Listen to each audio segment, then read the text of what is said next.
कैसा ज़माना आ गया है कि पैसे के लिए बेटे माओ को नचा रहे हैं। अस्तगफिरुल्लाह, तौबा तौबा, क्या ज़माना है जी गाइज़। और एक दूसरे को नीचा दिखाने के चक्कर में ये यूट्यूबर्स इस हद तक नीचे गिर गए हैं कि इनको यही नहीं पता कि रमज़ान गया है या रमज़ान गुजरा है या रमज़ान के कहते हैं ना कि रमज़ान में शैतान बंद हो जाते हैं। तो आप लोग इनके कमेंट्स भी देख सकते हैं कि कमेंट्स में क्या क्या बातें कही गई हैं और कहते हैं कि शैतान बंद हो जाते हैं। पर वाकई सही कहा है।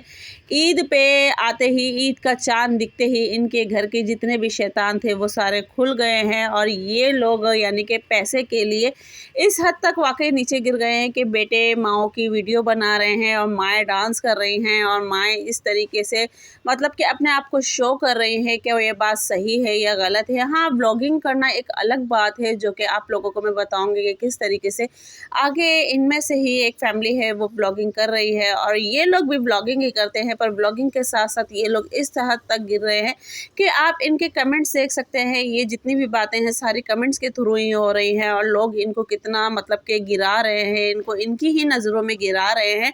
और इन लोगों का जो भी मतलब कि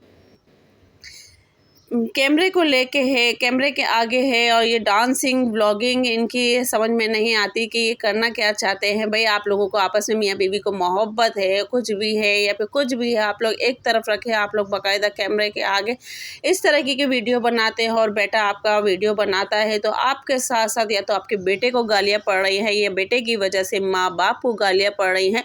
तो अफरोज शेख के लिए यही कहा जाता है कि भाई गाइज़, ये हमेशा वैसे तो घर में जब भी होती है सर पे दुपट्टा ढाप के बिल्कुल अच्छी तरह कवर करके होती है। बाकी इनको कहीं प्रमोशन पे जाना होता है या कहीं भी जाना होता है तो इनका दुपट्टा ही बिल्कुल ही सर से निकल जाता है, फिसल जाता है, खिसक जाता है। तो जी गाइज, अस्सलाम वालेकुम my YouTube family, welcome back to my YouTube channel. तो जी उम्मीद करती हूँ आप सब लोग खैरियत से होंगे। तो जी अल्लाह के फजल करम से मैं भी खैरियत से हूँ। तो जी गाइज, आज का व्लॉग जैसे कि आप लोग देख रहे हैं कि किसके ऊपर बन रहा है और क्यों बन रहा है। बाकी थंबनेल तो आप लोगों ने देख ही चुके हैं कि किस थंबनेल पे क्या क्या लिखा हुआ है। तो थंबनेल इस इनके कमेंट्स बॉक्स देख के ही लिखा हुआ है। यहाँ आप देख सकते हैं कि अभी ये ईद मिल रही है अपने बेटे से, तो कितनी मतलब के किस अंदाज में मिल रही हैं कि सर से पैर तक इन्होंने अपना ऐसा ढापा है और यहाँ ये अपनी मासी को भी ऐसे गले लगा रही है। जबकि अफरोज जी का ऐसा कोई माइंड नहीं था। यहाँ आसिफ ने ही कहा था कि अम्मी मासी से भी मिलो, तो वो मासी से मिल रही है। मासी जो मिली है वो इस हद तक मिली है कि वो अफरोज जी खुद घबरा गई कि मैं कैसे मिलूँ, कैसे न मिलूँ। तो यहाँ अफरोज जी के साथ साथ अफरोज के बेटे यानी कि आसिफ पे भी उंगलियाँ उठाई जा रही है। या तो माँ की कमाई बेटा खा रहा है या फिर बेटे को माँ को नचाने में बहुत मज़ा आ रहा है या फिर कुछ भी आप कह सकते हैं। तो अब इन लोगों का ज़्यादातर वक्त प्रमोशंस पे, इस पे उस पे ही गुजरता है। तो आप लोग ये भी जानते हैं कि प्रमोशन जो कि ये करती हैं अफरोज़ जी, इन्होंने बीच में कुछ ऐसे प्रमोशन भी किए थे गेमिंग के ऊपर कि जिसकी वजह से बहुत से लोगों ने इनको गलत कहा, बहुत से लोगों ने इनके ऊपर तनकीद की। यहाँ तक कि मरियम शेख ने भी आवाज़ उठा दी थी। तो जब से इन्होंने ये बेडिंग गेम वगैरह की जो भी प्रमोशंस है वो शायद ख़त्म कर दी है और अब ये प्रमोशन करती है तो सिर्फ कपड़े वालों की या फिर जगह जगह की ये प्रमोशन करती है। तो वहाँ पे लोग अब इनको इस चीज़ का निशाना बना रहे हैं कि हमें तो प्रमोशन दूसरी दुकान का दिखाती हो और ख़ुद जो प्रमोशन कपड़े पहनती हो वो अलग दुकान के पहनती हो।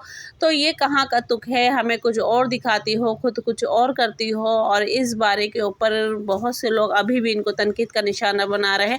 जैसे कि आपने देखा होगा कि रमज़ान में भी इन्होंने बहुत बड़ी बड़ी दुकानों की प्रमोशन की है, शॉपों की प्रमोशन की है और इन्होंने ये भी कहा था कि भाई मैं अपने यानी कि रिलेटिव के लिए कपड़े ले रही हूँ, जानने वालों के लिए ले रही हूँ। तो अपने लिए जो भी कपड़े इन्होंने लिए तो वो एक बहुत बड़ी दुकान से लिए और जो कि इन्होंने आस पास के देने वालों के लिए तो वो उन्होंने छपड़ा कहते हैं वहाँ की ज़बान में, इंडिया की ज़बान में, या फिर फट्टा कहते हैं, क्या कहते हैं, और स्टॉल कहते हैं। उस पे से इन्होंने उठाए 2000 रुपये के 7 जोड़े, जो कि वो 2000 के 6 जोड़े दे रहा था। तो इन्होंने 2000 के 7 जोड़े दिए हैं। अब बताएं इन्होंने कितना अल्लाह के नाम का दिया या कुछ भी दिया तो कितना गलत और दिखा के दिया है। तो गाइज़, यहाँ पे आप लोगों को क्या बात सही लग रही है, क्या गलत लग रही है? बाकी जो भी लोग इनके बारे में बात कर कर रहे हैं डांस को लेके, इसको लेके, उसको लेके। तो व्लॉगिंग में कुछ फैमिलीज़ ऐसी हैं जो कि इस हद तक गिर रही हैं। वहीं बात करेंगे हम नाज़िया शेख और उनकी फैमिली की, कि नाज़िया शेख की भी माशाल्लाह कब से वो ब्लॉगिंग कर रही हैं, उनकी अम्मी वगैरह अब आई हैं मतलब कि ब्लॉगिंग में।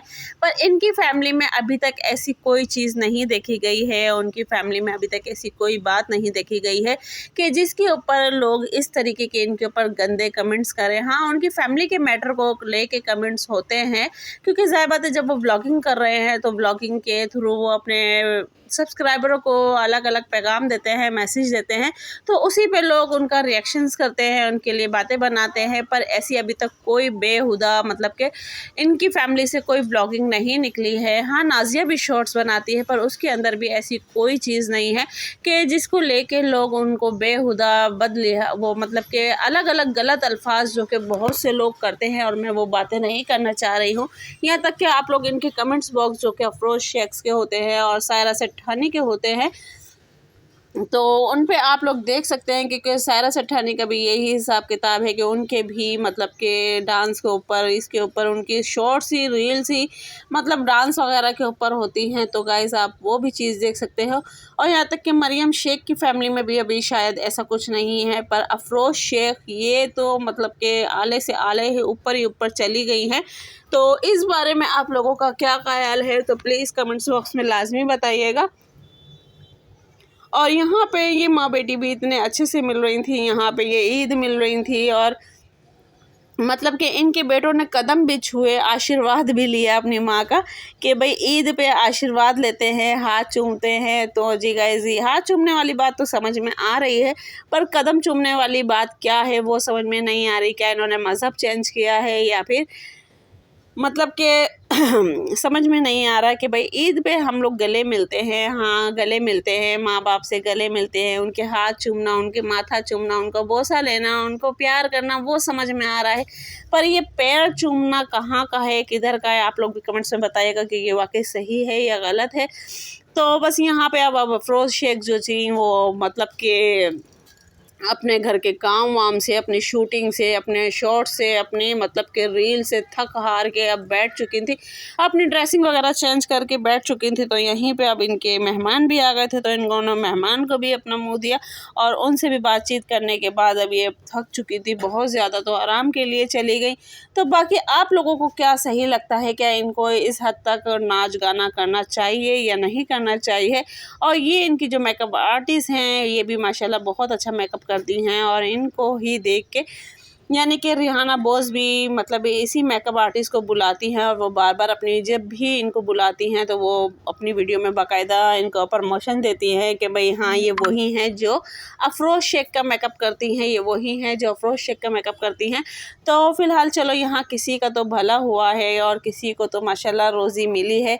कहते हैं ना कि अल्लाह पाक कहीं ना कहीं से किसी ना किसी का ज़रिया वसीला बना ही देता है। तो बात सिर्फ यही आ रही है इन लोगों को लेके कि भाई क्या आप अपने पैसे के खातिर इस हद तक गिर सकती हो कि मुसलमान होने के नाते भी। और दूसरा ये है कि अभी माशाल्लाह रमज़ान गुज़रे हैं, पूरे रमज़ान इबादत हुई है, और रमज़ान यानी चाँद दिखते ही आपने अपना असल रंग रूप दिखा दिया है। लोग इनको इस तरीके से टारगेट कर रहे हैं, इस तरीके से तनकीद का निशाना बना रहे हैं कि ये शायद इन चीज़ों को इग्नोर करती है। हम भी ब्लॉगिंग बनाते हैं, हम भी देखते हैं, हाँ हमारे सब्सक्राइबर को ये चीज़ पसंद नहीं है तो हम वो काम ना करें, हम ये चीज़ पसंद नहीं है तो हम वो काम ना करें, कि जो चीज़ हमारे व्यूवर्स को पसंद है या फिर व्यूवर्स को देखना चाहते हैं तो वही चीज़ बनाएं। तो इनका शायद इनके व्यूवर्स इनको बार बार कहते हैं कि भाई आप नाच गाना ना करें, नाच गाना ना करें, पर ये खुल जाते हैं और बहुत से लोग अलग अलग अंदाज में कमेंट्स करते हैं।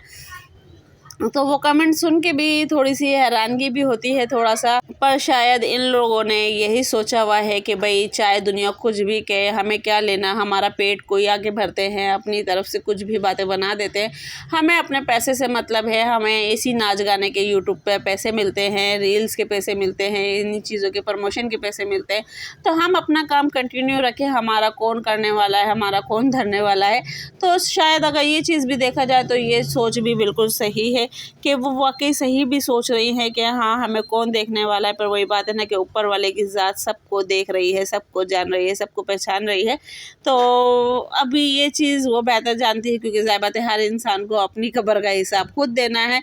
तो हम क्यों किसी के बारे में इस तरह की बात करें। अगर वो कुछ कर रही है अपने बारे में, अपना आखिरत और दुनिया दोनों को देख के कर रही हैं, तो वो बेहतर जानती हैं, क्योंकि दुनिया भी देख रही है और आखिरत भी वो खुद देखेंगी। तो हम इस बारे में कोई बात नहीं करेंगे। तो बातें तो खैर सारी हो चुकी हैं, अब क्या नई बात करनी। तो गाइस मिलते हैं नेक्स्ट वीडियो में। अल्लाह हाफ़िज़, दुआ में याद रखें।